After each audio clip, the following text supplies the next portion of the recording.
ये कहानी हाथी, बकरी और चिड़िया की दोस्ती की है।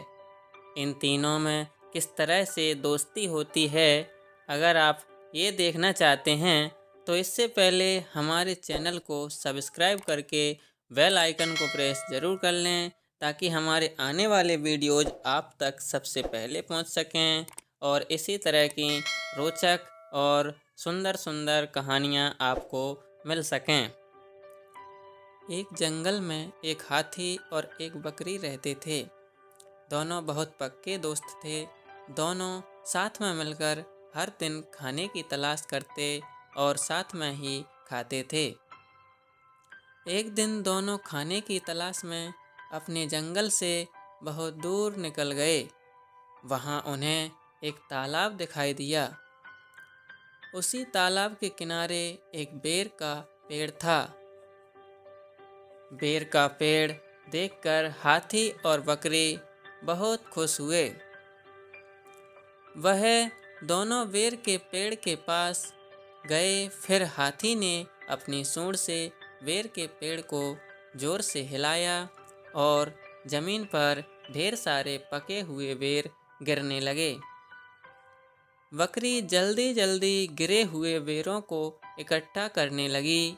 संयोगवश उसी बेर के पेड़ पर एक चिड़िया का घोंसला भी था, जिसमें चिड़िया का एक बच्चा सो रहा था और चिड़िया दाने की खोज में कहीं गई हुई थी।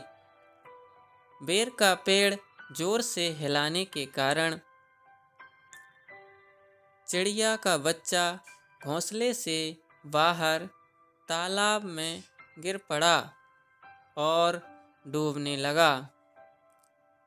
चिड़िया के बच्चे को डूबता हुआ देखकर उसे बचाने के लिए बकरी तालाब में कूद गई, लेकिन बकरी को तैरना नहीं आता था। इस वजह से वह भी तालाब में डूबने लगी। बकरी को डूबता हुआ देखकर हाथी भी तालाब में कूद गया और उसने चिड़िया के बच्चे और बकरी दोनों को डूबने से बचा लिया।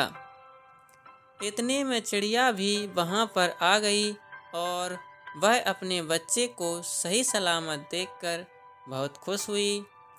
उसने हाथी और बकरी को इसी तालाब और बेर के पेड़ के पास रहने के लिए कहा। तब से हाथी और बकरी भी चिड़िया के साथ उस बेर के पेड़ के नीचे रहने लगे। कुछ ही दिनों बाद चिड़िया का बच्चा बड़ा हो गया। चिड़िया अपने बच्चे के साथ जंगल में घूमकर आती थी और हाथी और बकरी को जंगल में किस पेड़ पर फल लगे हैं इसकी जानकारी देती थी। इस तरह हाथी, बकरी और चिड़िया मज़े में रहते और खाते पीते थे। इस कहानी से हमें यह सीख मिलती है कि हमें किसी का बुरा नहीं करना चाहिए। अगर हमारी गलती से किसी को परेशानी होती है तो उस गलती को सुधारना चाहिए और मनमुटाव दूर करते हुए एक दूसरे की मदद भी करनी चाहिए।